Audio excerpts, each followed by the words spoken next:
And one of the conclusions I've drawn from writing this book is that much of what is said to be Indigenous history in Canada is, in fact, revisionist history. My name is David Brett. I'm the editor of the New Westminster Times. And I'm very pleased to have with me today Mr. Jerry Amernic joining us from Toronto. And Jerry is the author of this compelling book, Sleepwoking, and will provide information as to where you can get it. And Jerry has a fascinating background and a take on the key issues, these crisis issues that are facing not only British Columbia, where I'm from, I'm sitting in Westminster, but the whole country, effectively. This ideological takeover of Canada and how that affects not just culture itself, but it then affects economics, the way we're looking at the relationship with Canada's Indigenous people, and how that is subtly changed, and it's come as a great surprise. So, Jerry, thank you very much for joining us today. Pleasure to be here. Thank you for having me, David. So, you are a writer. Maybe you could, and have written various books. Maybe you could just give us a little snapshot of your background. Yeah, well, I'm a Toronto boy. I write novels. I write historical novels, and I have to tell you, my big love is actually writing fiction. I've written a number of novels, a number of nonfiction books. I've been a journalist for many years, starting as a newspaper reporter, became a columnist here in Toronto at one time.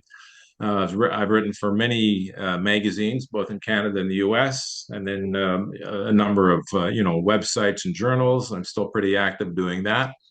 And I've had I'm not a historian per se, but I've always had a passion for history. So that really has permeated a lot of my writing, both in fiction and nonfiction. And the current book, Sleepwalking, which is new, was actually suggested to me by my agent. I have a literary agent. And I guess for going back maybe 3 years, David, he said I should do a book about history because I would often do presentations about history. And the fact that young people don't know it, I know that for a fact. I've seen it when I was doing some teaching at the college level. So I would do presentations about history, the importance of preserving it, and how, in terms of education, we're not doing a very good job these days. So he suggested I write this book. I didn't get around to it for a long time. And then eventually I started writing something. We did a proposal, sent it out to some publishers, didn't get much traction. And then I said, okay, I'm just going to write the whole thing, which I did. And I finished it in February, almost a year ago now, and gave it to him. And I had my doubts that anybody was going to pick it up because it's a pretty hard-hitting book. If you've been through it, it's very personal in many ways. It's hard-hitting, doesn't pull any punches. And he thought, no, somebody's going to go for it. Well, as it turned out, I was right. Nobody did pick it up. And then we're now into June, and I wanted to get this out in the fall. So I wound up self-publishing the book and I really had to fast track it to get it out. If I was with a conventional publisher and we're back in June, it would have been, a year or more before the thing came out. So I wanted to get it out in the fall, and we did. I got a very good designer who's out your way in BC, and I got a printer and self-publishing. I did one other book, self-publishing. It's a lot of work. After you write the book, it's a lot of work. But I was determined to get it out, so we did. And really now I'm just getting involved in pushing and promoting the book. But the first thing I did, David, was get hold of people to give me testimonials. And I got some very prominent people who supported it. Tom Flanagan, Patrice Dutil, who's a historian in Toronto, expert on John A. Macdonald, Sam Sullivan, former mayor of Vancouver, a very big endorser of the book, and a number of other people.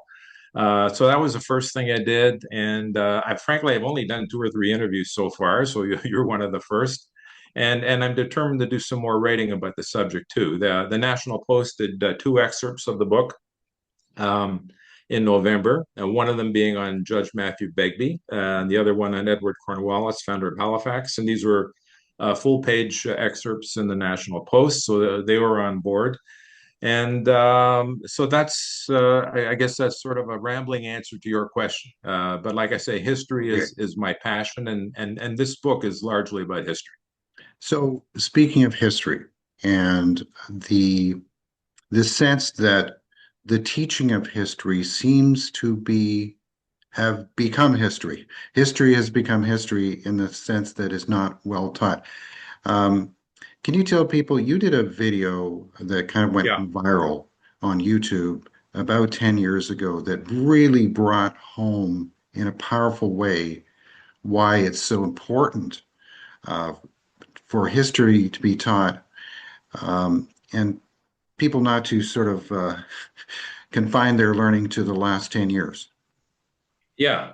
Well, I had written a novel called The Last Witness, which is basically a story. This is fiction, but the last living survivor of the Holocaust in a near future world that doesn't know history. So it takes place in the year 2039. Say, and this came out in 2015. So say one generation hence there. And my agent was shopping it around. One of the New York publishers, they didn't buy my premise that in one generation people would know so little about the Holocaust. Well, I knew that was baloney because I had done a lot of teaching at the college level, a number of colleges here in Ontario, and I knew that young people don't know anything about history because the history curriculum has largely been thrown out the window. And I think this is a national travesty. It's not just in Ontario; it's all over. So I made a video. We went out on the grounds of one of the universities in Toronto. I didn't identify at the time which one it was. And we interviewed first year university students. And I wasn't just asking the questions about the Holocaust, I was asking the questions about World War II. You know, do you know who Winston Churchill was? Have you ever heard of FDR? Do you know what happened on D-Day? Do you know who the Allies were? And what they don't know, if you've seen the video, what they don't know is pretty shocking. And that video went viral. It went all over the place. It was even picked up by Yad Vashem, the Holocaust Memorial organization in Jerusalem, and they put it in their film library. So it's a short 9-10 minute person on the street interview, and it just shows that young people do not know the most fundamental things about history. Hmm. Well, and I think another theme of your book that comes through loud and clear is you are pushing back on this concept of privilege, and Yeah. particularly white privilege and let's face it, white male privilege, and this idea that um, we're all inherited this great privilege and we need to continually acknowledge it and accept the fact that we've had these great advantages in life that uh, other people who are not of our identity may. Well, you tell a gripping story of your childhood and your upbringing in Toronto. Uh, Mm-hmm. can you give us a little viewers a little bit of a glimpse? You have to read the book to get the full Yeah. the full Well, I story, but mean, give us a flavor of what it was like for you growing up.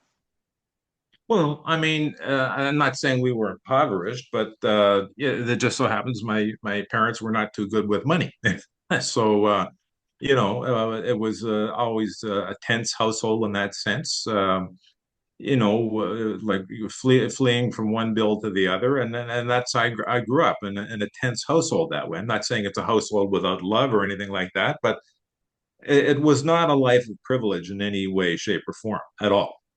So, without revealing the goods about the first few pages of my book, I explained that that wasn't the case. I also mentioned my wife, who was came here from Greece when she was 3 years old, and I talk about her parents who the total education in their life. One of them had 4 years of education. One of them had 2 years of education. And that's because when they were children, there were wars going on and a civil war, and the schools were shut down. So it wasn't a life of privilege for either one of us in that sense. So um, this sense of victimhood, which has absorbed Canada in recent years, I'm very uncomfortable with it. I don't think it does anyone any good.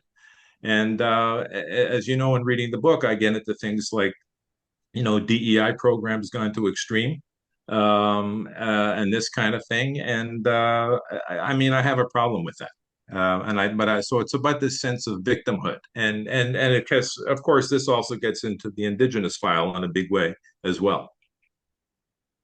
Right. Yeah, I think you kind of hit home in the book this um, kind of surprising situation that I think people like you and me, and I can relate to you in some ways, that at least I'm always shocked and surprised that people think that because of the way I look and my age, I'm a racist, or that I enjoy white privilege, or Right. I don't. People will use expressions like white supremacy, that white Yeah. supremacy is not just some individual characteristic of person A or B. It's really a systemic problem that we can't even get away with. We can't go away from it. It's because, well, it's not about us personally. It's about, well, we can't avoid or brush off this system that we now are just floating around enjoying. But I know for my history, and I won't tell you my life story, but Hmm. uh, I experienced poverty in my life. Hmm. My mother was on Hmm. welfare Hmm. for a period of time. We kind of had the classic tragedy. My dad went from low to high and down to low again. It Right. was it Okay. was a Yeah. crash. It's just like, you know, people make all these assumptions about what people's experience is, and it Yes. seems um, unfair to say the Hmm. least. Hmm. Yeah. Well, I think the moral there is don't assume, and that goes both ways. It goes all ways. Don't assume. So, I think we have to stand on our own record. But as I said earlier, it's this sense, this cult of victimhood, which has taken over in Canada to a large degree. I kind of think, by the way, that I think it's reached its peak. We're going to get into this whole aspect of wokeism. And my book really, I don't like to say it's an anti woke book, but it's been called that, but with a focus on history, because it looks at historical revisionism and all the fallout that's been associated with that. That's really the theme of the book. And there's a lot of personal experiences that I bring into it, from including the education system with my own kids when they were in school. I talk about when I was on Parents Advisory Council at my kids' high school, and at the time I was teaching in a college, and found out that these are a college or high school graduates in first, second year of college, and taking courses in journalism, who don't know the parts of speech, nouns, verbs, adjectives, because they never learned it. And I talk about that. And then the principal of the school told me that, we're talking like 20 odd years ago now, that she said, in Ontario, we have the highest standards in grammar and history. And I said, what planet are you living on? Because it's not this one. So I take my pokes at education. I talk about the time I interviewed Harry Giles, who was the head of the Toronto French School, which at one time was the largest private school in Canada. And he was a student of education around the world, studied educational systems around the world, and he didn't think in Canada we were doing that well. And 25 years on, when we look at international comparisons, I don't think we're doing that well today either. So let's get into some of the characters. Um, you know, you're talking about history and the Yeah. lack of teaching of history, and how that dovetails with historical revisionism, Yeah. wokeism, and in particular, the kind of demonizing of certain characters of Canadian history, um, Hmm. and people who were formerly revered or suddenly to Hmm. be reviled. And you Yeah. have a whole raft of cases that you go into with very scholarly research and detail. It's not just a light treatment. You're giving these Yeah. things, in particular, related to the Cowichan ruling that is kind of shaking British Columbia right now. This Yeah. Aboriginal title ruling, um, Yeah. and the instantiation of DRIPA in BC laws. It's almost like the public is being forced to dial back the decades back to the formation of the province of the 1850s and 1860s, because the court cases and the rulings of these judges are just chock full of granular details about what really happened in BC. So, what about Judge Begbie? What what kind of stood out to you about Judge Begby? Can you Yeah. tell maybe viewers who don't really know who Judge Begby is? Yeah. There's a huge deep dive in the book, but you could just give us a snapshot of Begby and what intrigued you about his character and who he really was. Yeah. Well, first of all, I should tell you that I didn't know a whole lot of Judge Begby about him either when I started doing this book. I was determined to do a deep dive into John A. Macdonald, what's been done to him. In Toronto, Henry Dundas, Egerton Ryerson, they've been canceled and vilified. Edward Cornwallis, the founder of Halifax, what's happened to him? Again, it was my agent who lives out in BC. He said you got to include Begby and make this a national story. And I didn't know a whole lot about him, so I started researching him. And as you know, in reading the book, with each one of the people I wrote about, I go into historical documents. I go into history, things that have been written about them, biographies, and including some records that I don't think were very well known at the time. So Begby, as it turned out, he might be the most fascinating character in the entire book because the man was a judge who came from England in the mid 1800s when BC was still a colony. And he was a judge, I believe, for 36 years, and for first 12 years was the only judge in all of British Columbia, if you can fathom that. And he was there when the gold rush, when gold was discovered in the Fraser Canyon, and tens of thousands of miners came, most of them from California. And again, I go into historical records about this. And Begbie was a guy who kind of tamed the Wild West, and you know, he was incorruptible. He was a student of the law, a judge. He meted out justice, carried out justice, and everything that's been written about him that I could see, the guy was, I mean, more than fair, right? And he also befriended the Indigenous people of BC as well. So he has been vilified, as have the other characters in my book. And it started with what goes back to a trial that was held in 1864 and called the Chilcotin Wars. And what happened in a nutshell, they were building a road, and there was salmon fishing, of course, was crucial to the indigenous tribes.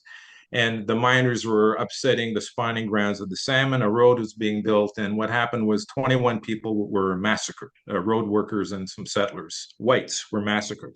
The biggest massacre of settlers in, I think, Western Canada in history. So they rounded up the perpetrators. They were all called six chiefs, though I don't think all of them were actually chiefs. There was a trial, and six men hanged, which was the law. If you were found guilty of murder in those days, the law was you hang. So Begby was the presiding judge, and his duty was to carry out the decision of the jury. It was trial by jury. So that was back in 1864, and for I don't know, 130 years or more, there was no debate about it. And then there was an inquiry done, or a commission was done, and I believe it was in the 90s, looking at Indigenous rights and the justice system of BC. And in this commission, they said that the six chiefs were innocent victims, right? That was the first that came out. And then we had the Truth and Reconciliation Commission in 2015. We had COVID, the rise of George Floyd, Black Lives Matter, the alleged discovery of 215 graves of missing and murdered Indigenous children in Kamloops, a story that has since been turned out to be totally false. And there was a buildup, and all these characters were vilified. You know, Macdonald statues went down. The statue of Begby was taken from the Law Society of BC. Streets that carried his name, they were renamed, and everything else. And he's been vilified basically as one who hanged six innocent men. Um, so if you go into the trial, I mean, all the records are still there. I mean, this is not fiction. All the records are there. There were Indigenous people who testified against those men who were found guilty, including some Chilcotin people who testified against them. So the guy's been very unfairly treated. He was responsible for much of the legislation that brought BC into the folds of Confederation. And you know, I've looked at this up, down, and sideways. To me, the man was a Canadian hero. I think when they posted the excerpt, they called it. They picked the title. They said the woke community comes for a Canadian hero, or something to that effect. And the guy was a Canadian hero, and he's been absolutely vilified and canceled. Yes. So let's delve into that a little bit because one of the things that I think BC in particular, but the whole country is facing is this quote unquote Yeah. genocide narrative. Yes. And a lot of the genocide narrative hangs on the Chilcotin War and these allegations that the what I think has been a completely manufactured story about Hmm. the road crew supposedly intentionally at the orders and direction, a secret covert plan was hatched by Governor James Douglas to Yeah. conduct germ warfare and spread Yeah. smallpox to clear the road. And this led to uh, an exoneration by then Premier Christy Clark, and Yeah. then also in the House of Parliament in Ottawa, there was a big ceremony of exoneration, and the whole story was completely rewritten. Yeah. That they had taken a declaration of war, and this was an act of war, and that there was a war of extermination. And it was a guy uh, um, who wrote a book about it, and I think that book that he wrote, Tom Swanky, influenced a lot of people, but it was not, unlike your research, not really based on the historical facts. It was more of a conspiracy theory. What do you have Yeah. you had a look at that uh, Yeah. smallpox narrative? Yeah, well, I came across that too, and one of the people I interviewed in the section on Begby is Hamar Foster, who's a very respected legal historian in BC, highly respected guy, and his take on it was that the Chilcotin did have legitimate beliefs, sorry, did have legitimate griefs in terms of you know, there was there was an alleged threat about the smallpox and so on, but they did have beefs against you know, the white community, which is fine. But his major grievance was about removing this the statue of Begby and casting the blame on him for all these things that happened. So what you know, when I got to know people like Sam Sullivan, former mayor of Vancouver, who was incensed with what happened to Begby, he did a video about Begby a number of years ago, which is fairly short, 7, 8 minutes, and I was quite impressed with it. And I called him and we talked, and he's connected me to a lot of people in BC. In fact, lately, David, I've been in touch with a lot of people out your way who are very concerned about what's going on in your province these days. One of them being Jim McMurtry. I think you interviewed him a while back, the teacher who lost his job for calling out, you know, the Kamloops thing for what it is. So yeah, there were legitimate grievances that the natives had, but still, you had a group of 21 people who were massacred. I mean, and totally massacred. And again, like this is not fiction. The records are there. The testimonies are there. The whole everything about the trial is there. Begby just did his job as the judge. So there's an element of revisionist history that has taken place here, and it's the same story in some ways with the other characters I've written about. And one of the conclusions I've drawn from writing this book is that much of what is said to be Indigenous history in Canada is, in fact, revisionist history. Much of it is in revisionist history. And, that's a problem. I think that's true with Begby. It's true with Macdonald. It's true with Ryerson in Toronto. It's true with Cornwallis in Nova Scotia. And I wanted to address this. And I think people that revise history to suit their own agenda should be called out. And in this book, Sleepwoking, I call them out. You certainly do. Let's talk about Ryerson for a minute. Yeah. He what happened to him seemed to be truly bizarre. That there was Mm-hmm. an allegation of him sort of being the father of residential schools, which wasn't true. And No. then I think, and then when his statue was toppled, it wasn't just the toppling the statue. To me, it was the manner of it. Yes. His Mob rule. his head, the head of the statue, was a hacksaw taken to it, Yeah. and the head was then paraded across the country in a cross-country tour, and Yeah. hoisted on pike poles and Wound up in painted. a Mohawk compound. Yeah. Yeah, like to say that's over the top is goes without saying. But what do you think is the impulse behind this kind of outpouring of kind of violence by proxy, if you will? Yeah. Well, this happened shortly after the alleged discovery of the 215 graves of murdered and missing Indigenous children in Kamloops. All right. It happened on Yeah. the heels of that.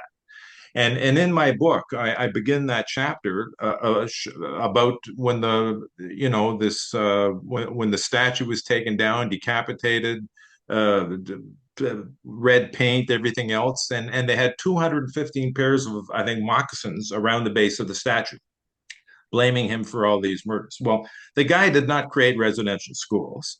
He really is the father of public education in Canada and should be celebrated for that. I mean, and the man was a progressive, very much a progressive, and again, like Begby, was a friend of the Indigenous community. So there were a lot of people who were quite upset about this, historians, scholars, people who knew the history. They formed a group called the Friends of Egerton Ryerson. In fact, his name is supposed to be pronounced Egerton, but I have a problem with that. I keep saying Egerton. But it was the Friends of Ryerson, again, historians, scholars. One of them was Lynn Macdonald, a former member of parliament. Patrice Dutil, the historian. A lot of people who know the history got involved.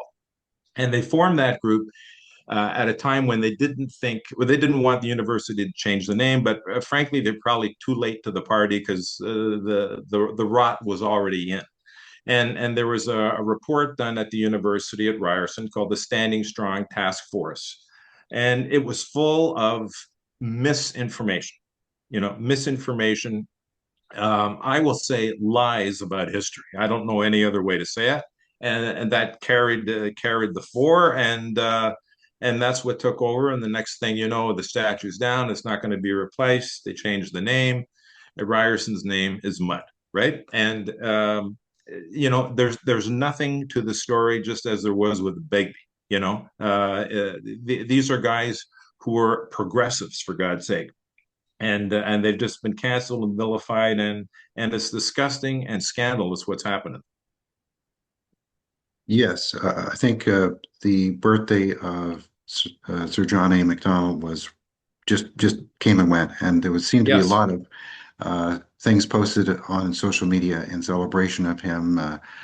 Uh, you know, Victoria, I think, famously got rid of the statue, and um, but is it fair to say that's kind of the tip of the iceberg?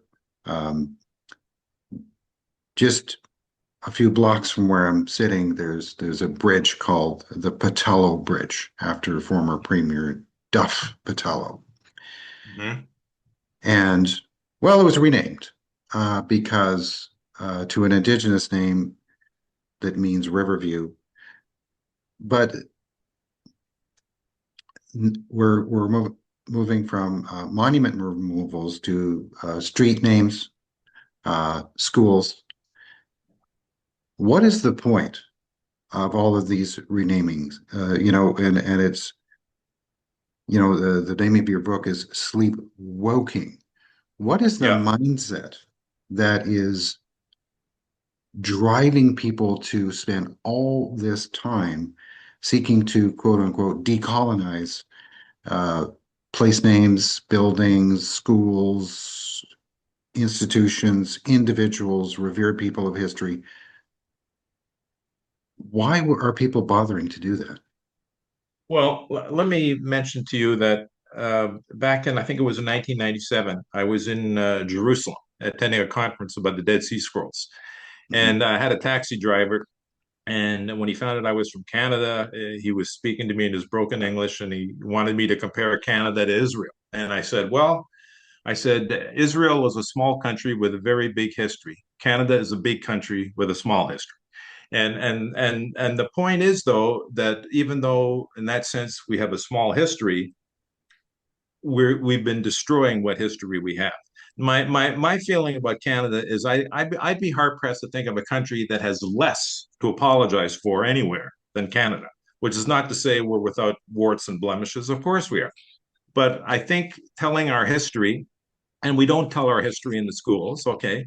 Not telling our history is a scandalous thing, and then telling it incorrectly is a criminal thing. And that's what's going on with this woke alternative version of history.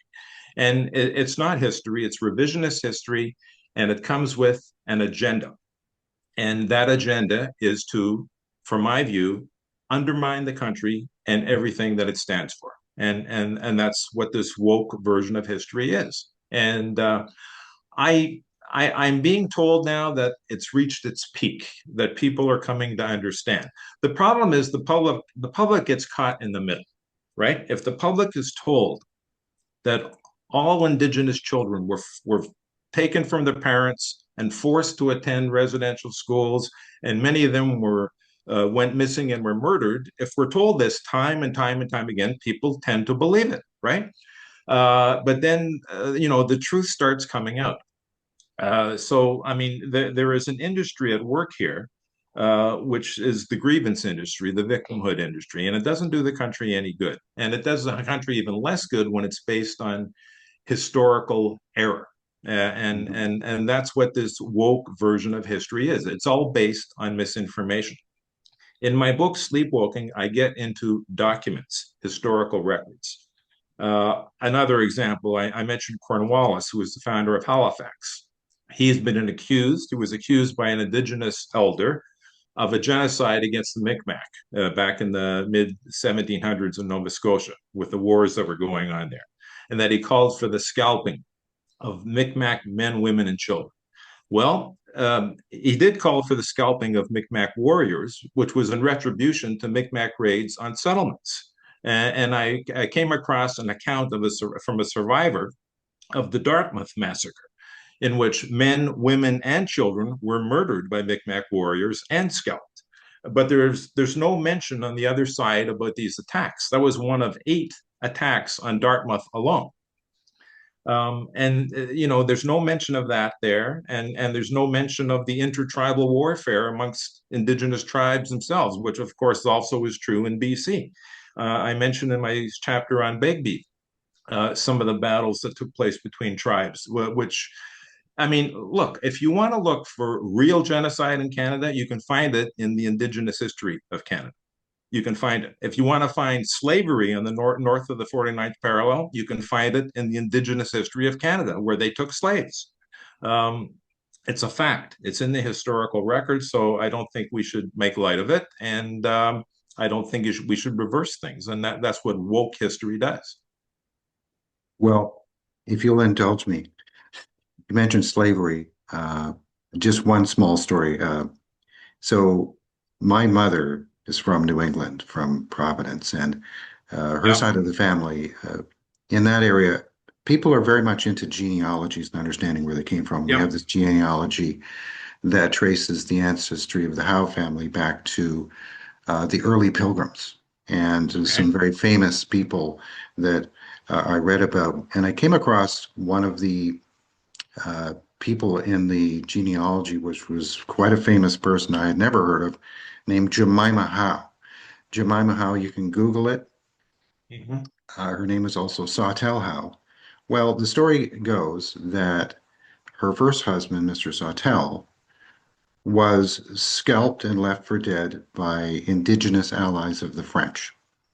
Okay. Then she married another, Mr. Howe, and then he similarly was set upon in the fields and left for dead, scalped. And he didn't die right away. So then the Indigenous uh, warriors came to the house of Jemima Howe, took her and her 7 children on a forced march to Quebec City Yeah. in Canada, where her children were separated. And this woman was ultimately sold as a slave Yeah. to a French aristocrat. Okay.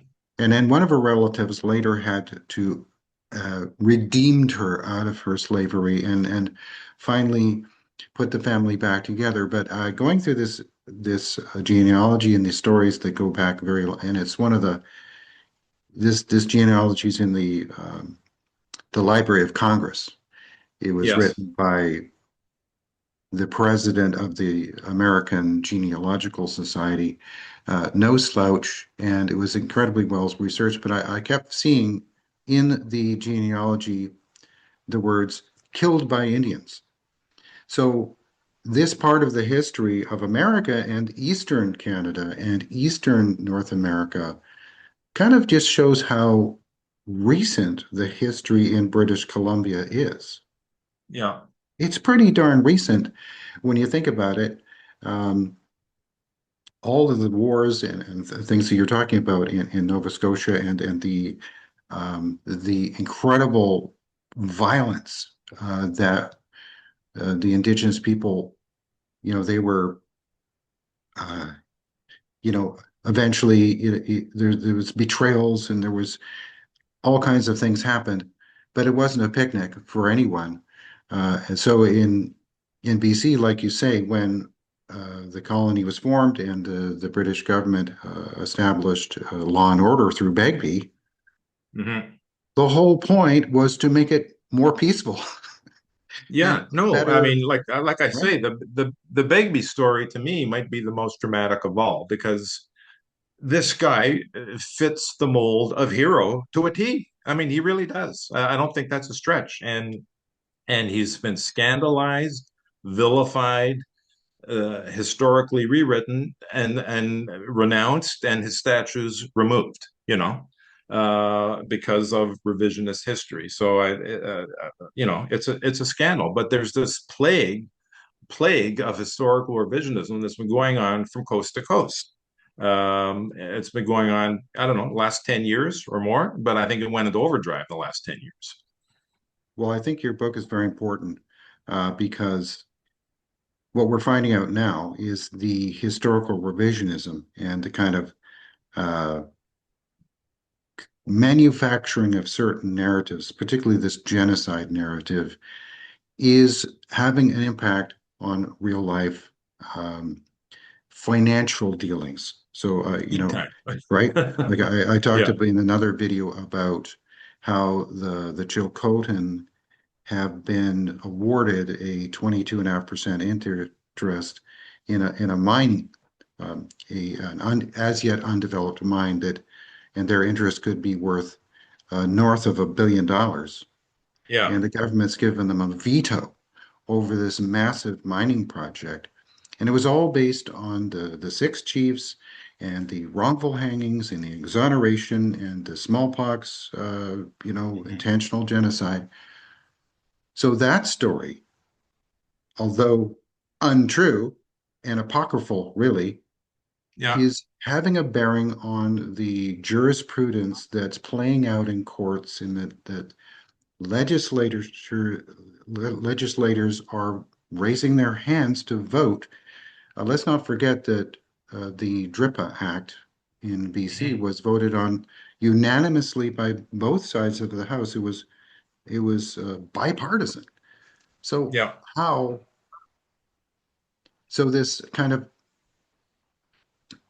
what your book is doing by kind of correcting the record and educating people uh, will have an impact on what is happening in every day in the news headlines every day.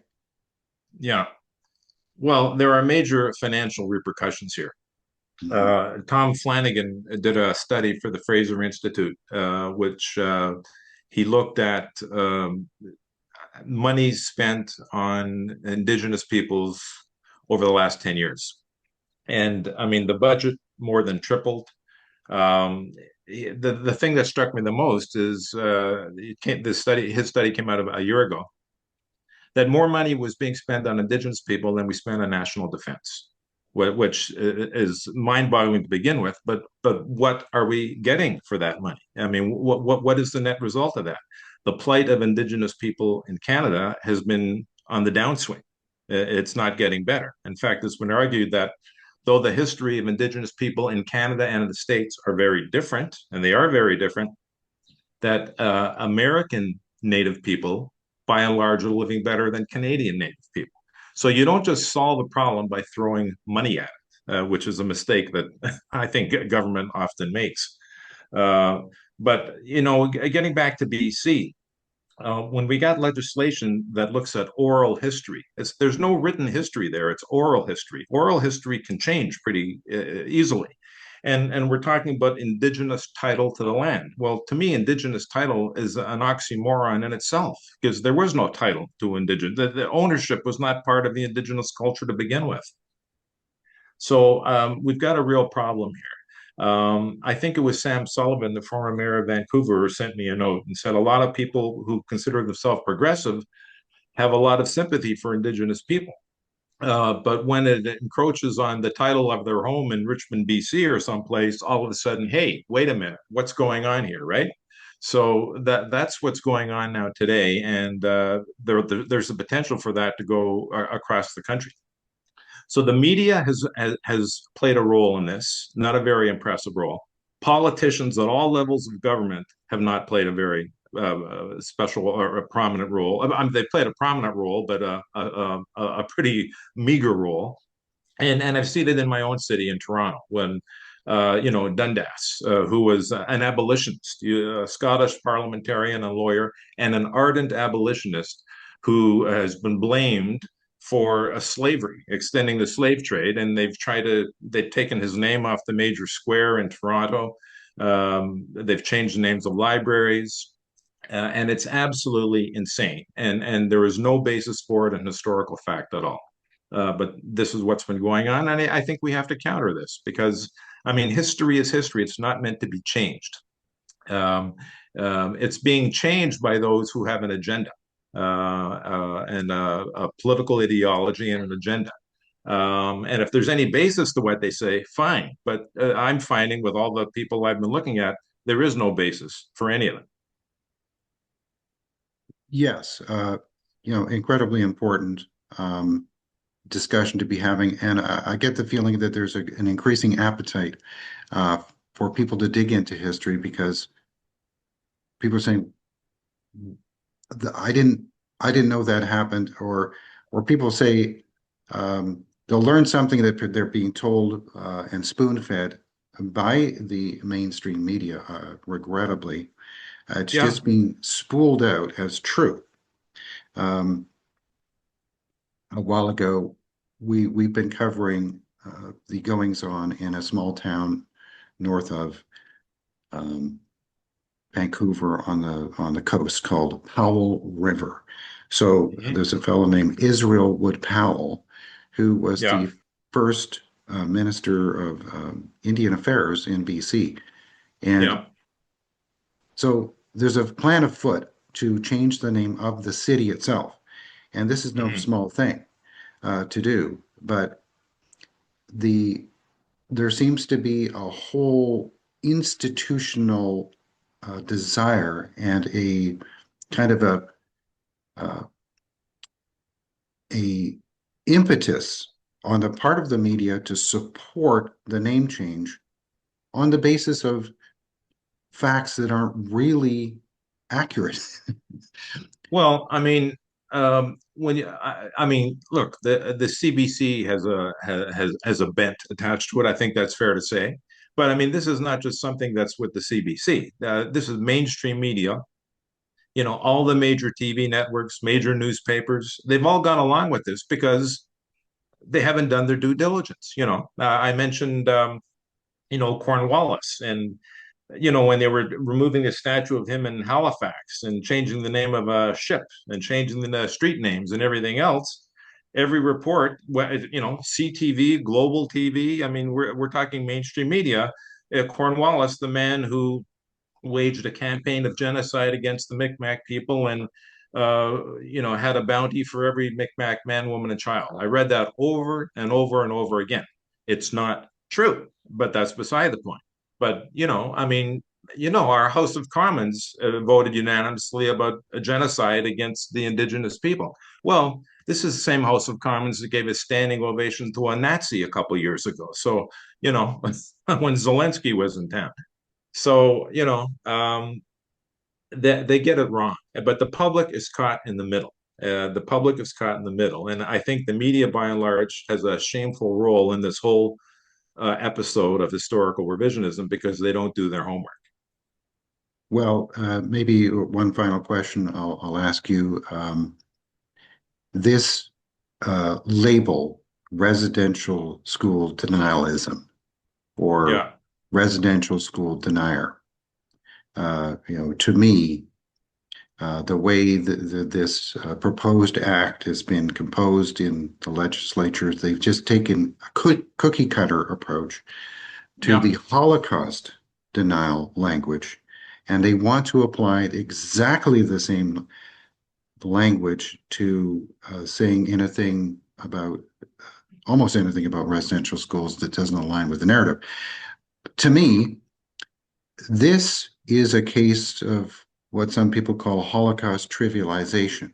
It's a way of denying the Yes. Holocaust by comparing it to things that are false equivalents. What Absolutely. is your Yeah. what are your thoughts on that? I mean, we're coming up to Holocaust Remembrance Day later this month. Yeah. Aren't we just kind of redefining what the Holocaust really was and Well, undermining the significance of it by labeling everything else a Holocaust? yeah. Well, the word Holocaust came about in, mid 20th century to address what happened to the Jews of Europe, perpetrated by Nazi Germany. And I don't think there's any ifs, ands, or buts about that. But the word Holocaust and the word genocide have taken on a widened meaning in recent years. And it's being attached to all kinds of groups. Not to belittle the plight of indigenous people who suffered greatly from the coming of Europeans. I mean, let's not make any bones about that. Of course they did. And disease and smallpox and tuberculosis and everything else. Yes. But, like I say, the history of the Native people in Canada is different from the history of Native people in the United States. And a friend of mine, he read an article I wrote, and he sent me something that his daughter was in university, and he sent it to me. It was John, I think it was McMaster University, I forget which one. John A. Macdonald fact sheet from a course she was taking in university, and have all the bullets. You know, Try to starve the indigenous people in Western Canada. You know, well, that's not true. And in fact, McDonald was the opposite is actually what was going on. That was the liberals that were trying to cut the funds and didn't want, they were spending, the conservatives under McDonald were spending more than they were spending on defense in those days. And it was the liberals that were wanted to cut back. But, they take things out of context they revisit them, if not outright lie about things, and design it to fit an agenda, right? And it's not history; it's an agenda and a philosophy, and that's what all this revisionism baloney is all about. And I think, like I say in Sleepwalking, I call them out. These are the people who did it. This is what their basis is, and here's where they got the facts wrong.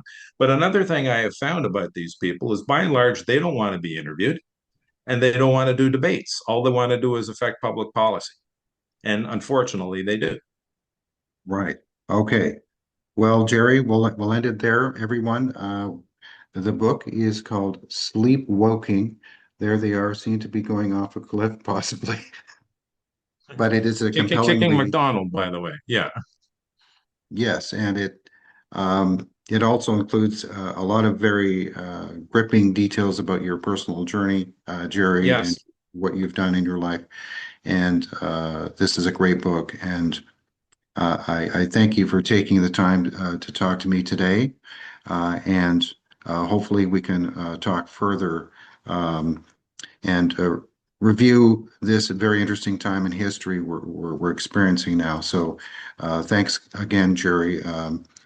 Hope everything is working out in Toronto and it's not too freezing out there these days. All right. Thank you, David. All right, all right. Thanks again. Thanks for watching, everyone. Just finally, I would say if you like what the New Westminster Times is doing, you can support our work. We have a little button up in the corner of our website, newwesttimes.com. It says support our work. We do have costs. It's not free to do what we're doing. We're a low cost operation. But if anyone would feel so inclined, we would be grateful for any support we receive. Thanks again, Jerry, and all the best. Thank you.